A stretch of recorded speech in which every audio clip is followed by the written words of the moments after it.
आज के युग में हम साफ साफ देख सकते हैं कि इंसान दिन ब दिन कठोर होता चला जा रहा है, वो निर्दयी होता चला जा रहा है, वो अपने स्वार्थ और लालसा में इतना डूबता चला जा रहा है कि उसे दूसरों के भावनाओं की, दूसरों के संवेदनाओं की कोई भी कदर नहीं रहती। वो बिल्कुल ऐसा हो गया है कि उसे बस अपना जो चाहिए उसको वो चाहिए, दूसरों से उससे क्या तकलीफ हो रही है उसको उससे कोई लेना देना नहीं होता। यहाँ मैं बात अपनों की कर रहा हूँ कि वो अपनी इच्छाओं के आगे, अपनी तृष्णाओं के आगे अपनों को ही रौंदते चले जाते हैं।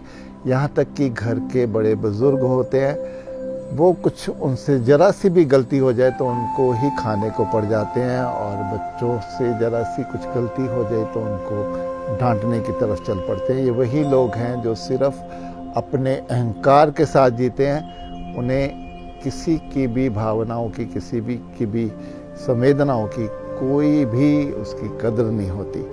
मेरा मानना है कि वो इंसान कहलाने के लायक नहीं है जिसमें संवेदना ना हो। अगर हम किसी के दुख दर्द को महसूस ही नहीं करते, हम उसकी मजबूरियों को, उसकी असहाय स्थिति को अगर हम महसूस नहीं करते, तो फिर हम इंसान कहाँ से हो गए?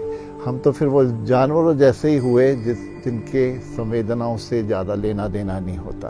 तो मेरा मानना है कि व्यक्ति को संवेदनशील होना चाहिए। उसे हमेशा ही दूसरे के शू में अपना पैर रख के देखना चाहिए कि वो व्यक्ति किस हालात से गुजर रहा है, वो कैसा महसूस कर रहा है। तो अगर वो ऐसा करने में सक्षम हो जाता है तो फिर वहीं दूसरों को सहारा दे सकता है, दूसरों को सहयोग दे सकता है, उनको संभाल सकता है। नहीं तो वो दूसरों को नष्ट करने की, उनकी जो मानसिकता है उसको तहस नहस करने की ओर ही चलता रहता है। अंत में मैं कह सकता हूँ कि अपनी पूरी ताकत, अपनी जितनी हमारी ज़िंदगी बची है, वो अपनी संवेदनाओं को डेवलप करने में हमें लगानी चाहिए। क्योंकि अगर हम इसमें डेवलप कर लेते हैं तो फिर हम दूसरों को भी उतना ही सहयोग दे सकते हैं, उनको सपोर्ट दे सकते हैं, उनको संभाल सकते हैं, उनके दिलों को, उनके मनों को हम संभाल सकते हैं। और जो फिर दूसरों से हमें आशीर्वाद मिलता है, दूसरों से हमें जो एक प्रेम मिलता है,